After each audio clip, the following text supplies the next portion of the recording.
At ayan na nga po mga beshi, dumating na ang order natin na Skull Panda City of the Night series, Pet Cat.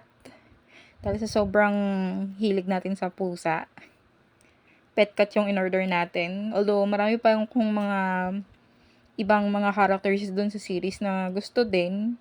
Pero ito na lang inuna natin. Alright.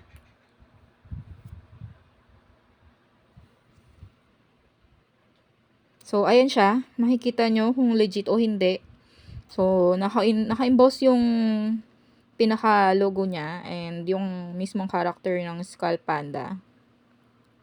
At ayan din yung mga series niya na available. Complete with sticker yan. Sealed na sealed, mga bebe. So, ganyan siya. Buksan na natin.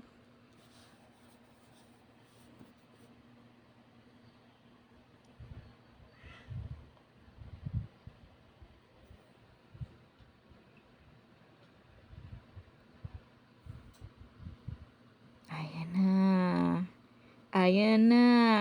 So, may number siya kung makikita nyo. Hindi natin sure kung ano yan, kung date of manufacturing ba yan or what. Batch number. So, sa nakakaalam, sabihan nyo lang ako dito sa comment.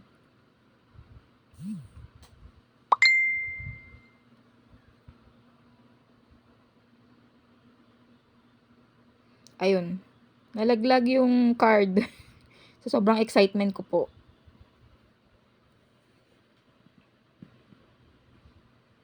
Ayan na, yung card niya. So, sa mga newbies, kung bibili kayo nito, kung gagawin nyo lang laruan or what, huwag nyo po itapon yung card. Importante yan sa collection nyo. Kasi, yung mga bata, akala nila kung ano lang. Yan. Ayan. Saya-saya.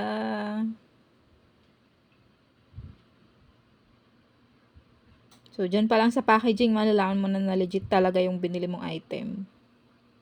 And, ayan. With logo ng Pop Mart din siya.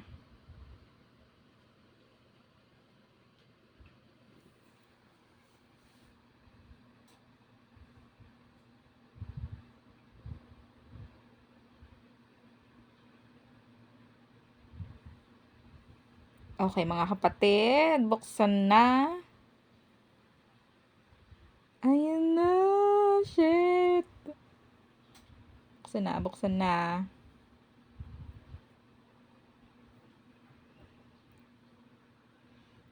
At ayan na nga. Ayan na nga po, lumabas na yung super cute natin na pet cat. Ang ganda. 'Di ba, mga beshi? Bakit ang cute ng beshi mo?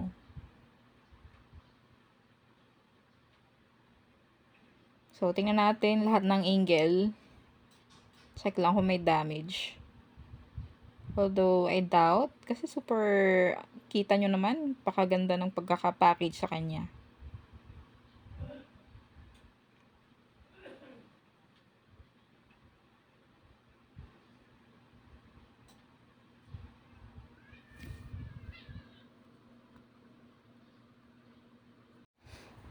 Okay, mga beshi.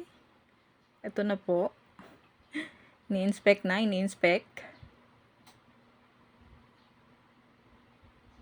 So ngayon, di ko pa siya may display kasi kailangan ng acrylic na lalagyan ito para hindi siya madumihan, maalikabukan. Siyempre, baby yan. Ito nga po pala yung first Pop Mart collection ko. More to follow, char.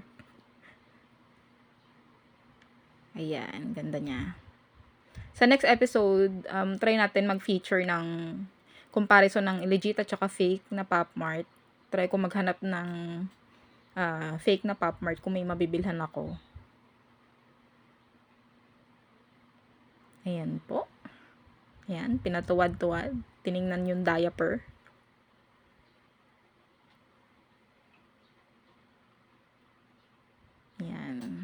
So, napakaganda ng pagkaka-paint sa kanya. So far wala naman akong nakita ng mga damage sa paint niya or any chips or scratches. Okay, silipin ulit, diaper kung may leak. At yan po ang ating pet cat from City of the Night series ng Skull Panda. Nice. Okay, bili na din kayo.